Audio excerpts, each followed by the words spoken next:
It's been 2 years since the last Arkham game and 4 years since the last Rocksteady game. Arkham Knight is supposedly the end to this iteration of the Caped Crusader, and it definitely carries the weight of a saga's final chapter. It's a collection of Rocksteady's greatest ideas from the past 6 years. But is it a good game on its own?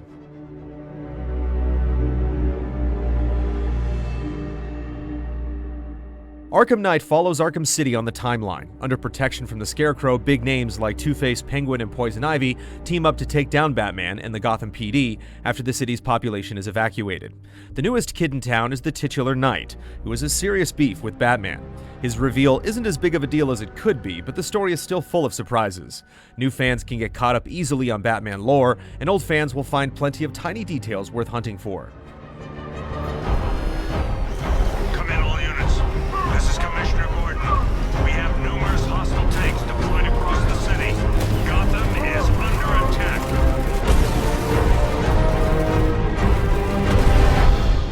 The streets are once again empty, but there's still a lot happening in Gotham, and your list of activities never runs dry.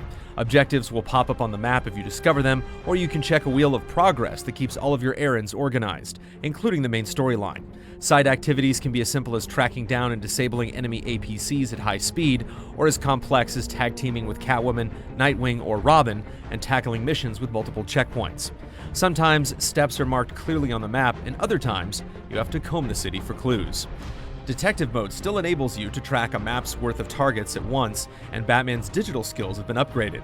Tracking a serial killer involves studying the skin, muscles, and skeleton from a chain of victims, and some cases are cracked by picking the right frame at the right time from surveillance footage. The evidence replay tech from Origins makes an appearance as well, but only briefly.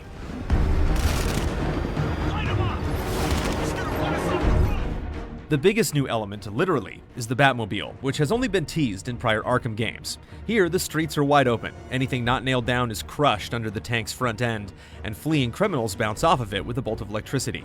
Several objectives require a set of wheels. The Riddler makes you run in sewer circles, certain bombs can only be disarmed with the car's power winch, and Firefly zips around the city while Batman drifts in pursuit.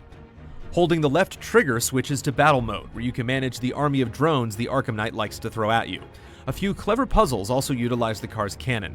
Thrusting back and forth while launching missile combos might seem unusual for fans of the slower, stealthier pace from Arkham's past, but the Batmobile doesn't feel out of place. Flying around is still the quickest method of travel, the Batmobile is never more than a button click away, and there are actually stealth Batmobile sections that pop up later on in the story. There's plenty here. Take your pick.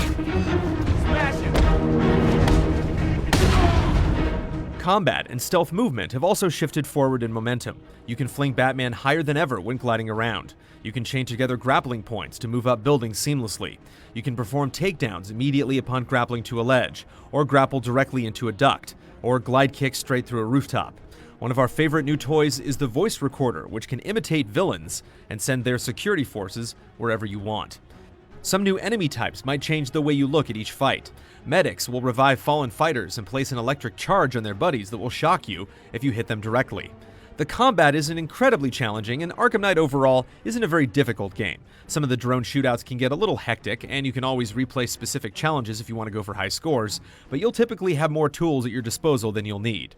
And that's part of the fun of being Batman.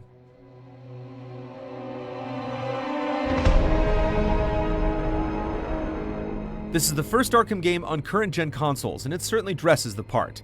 The world is filled with gorgeous details, like the sparks that fly off shattered drones, or Batman's rain-soaked cape being pulled and twisted as you navigate the skyline.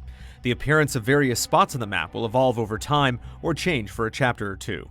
The streets are again full of great audio conversations. Some of these remarks hint at prior games or upcoming sequels, and others lead you to mission locations or characters. The most satisfying visuals of Arkham Knight come from the various illusions presented by Scarecrow's fear toxin and Bruce Wayne's imagination. These interactions make up a good portion of the story that we don't want to show or spoil, but if you've appreciated any of Scarecrow's side stories in previous Arkham titles, then you should enjoy the many ways Rocksteady messes with your mind here. Alpha targets hit a drone!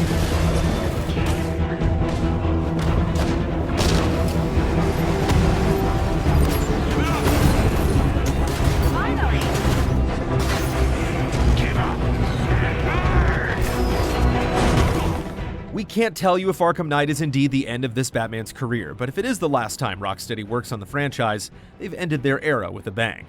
Arkham Knight tells a mature story that cares about its characters. The missions are a little overcommitted to showing how much the Batmobile can do, but it also feels like the car completes Rocksteady's vision of a living, breathing Gotham City. A war zone with lots of problems to solve, and lots of fun ways to solve them. Your vengeance will come.